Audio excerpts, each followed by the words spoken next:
Assalamualaikum warahmatullahi wabarakatuh. Perkenalkan, nama saya Harlin Agustin.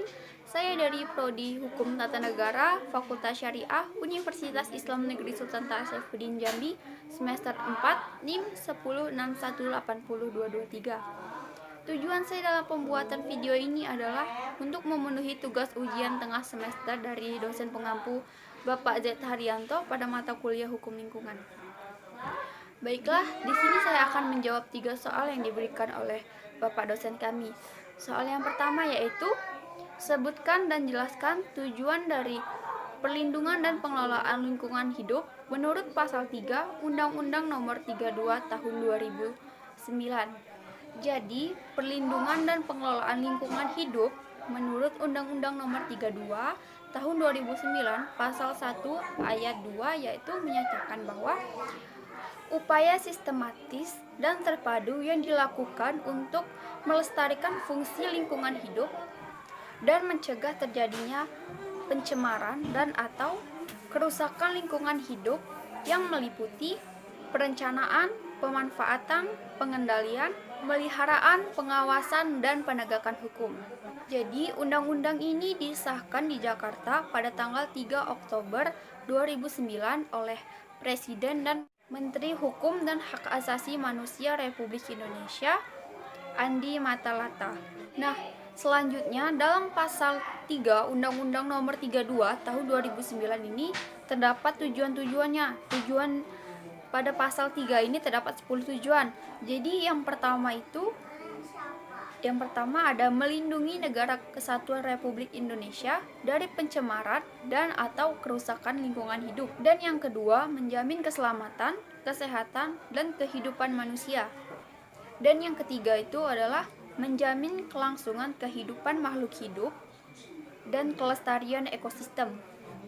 Dan yang keempat itu ada menjaga kelestarian fungsi lingkungan hidup. Dan yang kelima ada mencapai keserasian, keselarasan, dan keseimbangan lingkungan hidup. Yang selanjutnya yang keenam yaitu menjamin terpenuhinya keadilan dari generasi masa kini dan generasi yang akan datang. Yang ketujuh yaitu menjamin pemenuhan dan perlindungan hak atas lingkungan hidup sebagai bagian dari hak asasi manusia. Yang selanjutnya yang ke-8 yaitu mengendalikan pemanfaatan sumber daya alam secara bijaksana. Yang ke-9 mewujudkan pembangunan yang berkelanjutan. Dan yang terakhir, yang ke-10 adalah mengantisipasi adanya isu tentang lingkungan global. Baiklah, selanjutnya kita lanjutkan pada soal nomor 2. Adapun soalnya adalah menurut pasal 2 Undang-Undang Nomor 32 Tahun 2009 tentang perlindungan dan pengelolaan lingkungan hidup itu didasarkan atas beberapa asas dan jelaskan. Nah, dalam pasal 2 Undang-Undang Nomor 32 Tahun 2009 itu terdapat 14 asas. Yang pertama itu ada asas tanggung jawab negara. Jadi, yang dimaksud dengan asas tanggung jawab negara adalah negara menjamin hak atas warga negara untuk lingkungan hidup yang sehat dan baik. Dan negara mencegah adanya pemanfaatan sumber daya alam yang menimbulkan kerusakan atau pencemaran terhadap lingkungan. Dan yang kedua itu ada asas kelestarian dan keberlanjutan.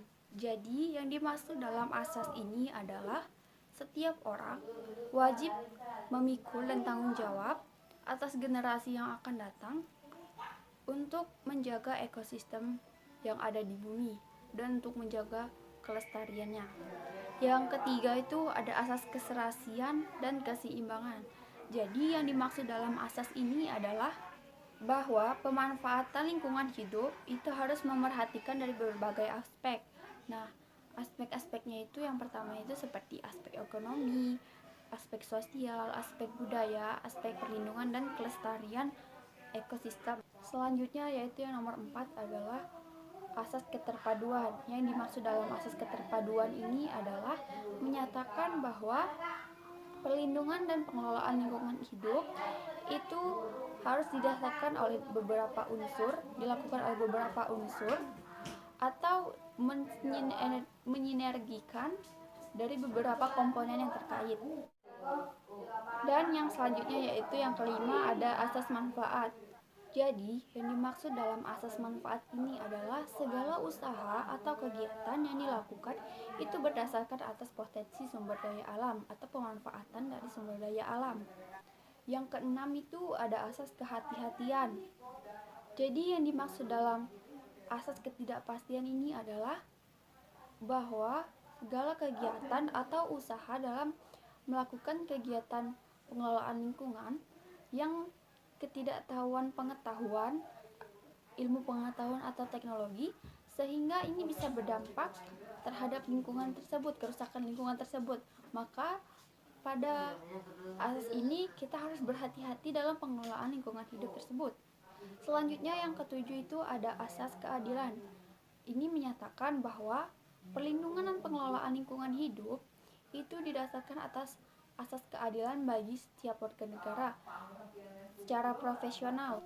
Yang kedelapan itu ada asas ekoregion, menyatakan bahwa perlindungan dan pengelolaan lingkungan hidup itu harus memerhatikan adanya sumber daya alam, ekosistem, dan geografis terhadap lingkungannya.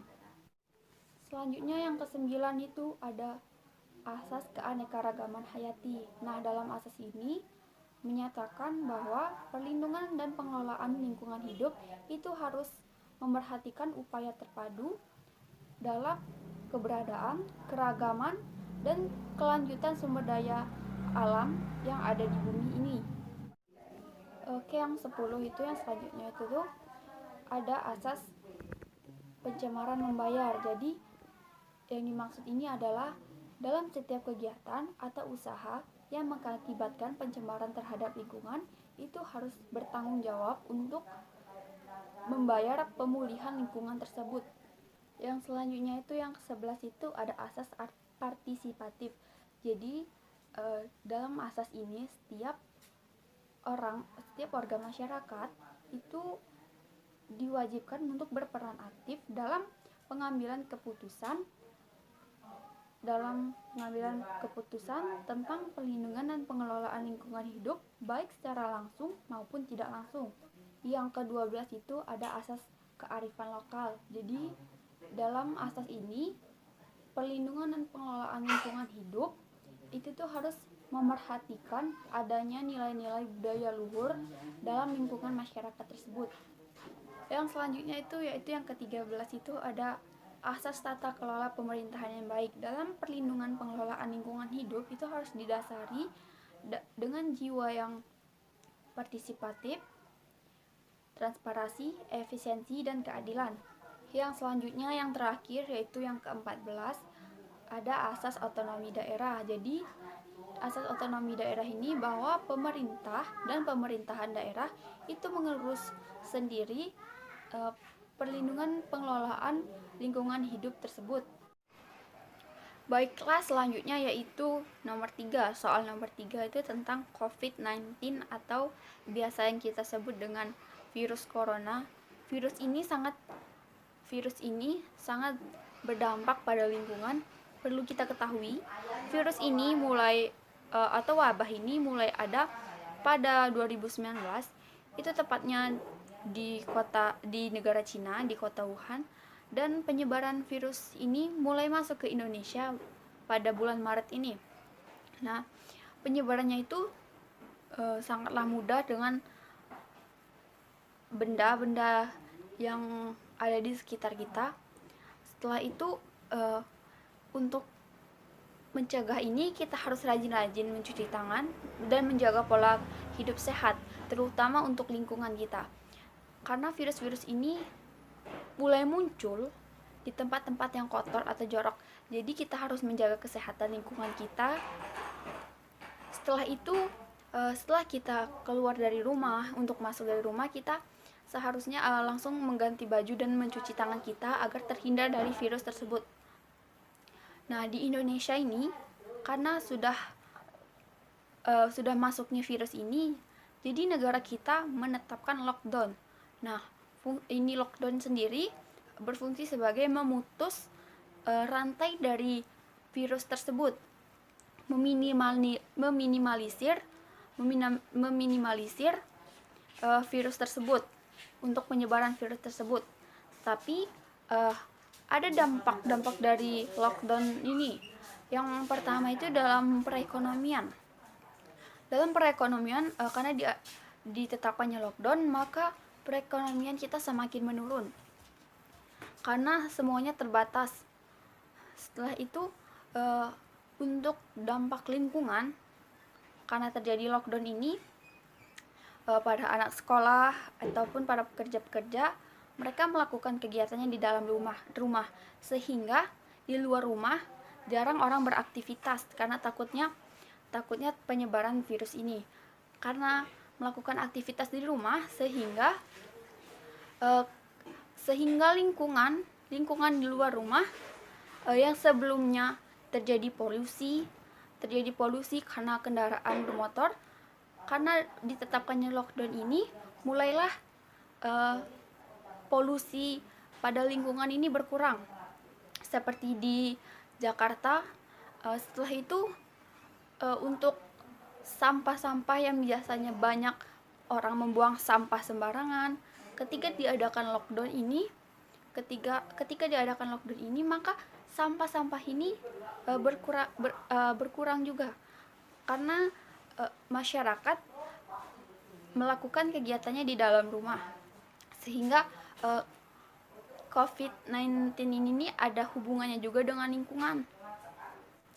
Untuk itu, bagi kita semua harus rajin-rajin mencuci tangan, menjaga kesehatan, dan menjaga pola hidup sehat agar kita terhindar dari virus ini, dan semoga virus ini cepat menghilang dari negara kita, agar kita bisa melakukan aktivitas seperti biasanya lagi. Baiklah, itulah jawaban yang dapat saya sampaikan, yang dapat saya paparkan. Kurang dan lebihnya saya mohon maaf. Saya akhiri. Wabillahi taufiq wal hidayah. Wassalamualaikum warahmatullahi wabarakatuh.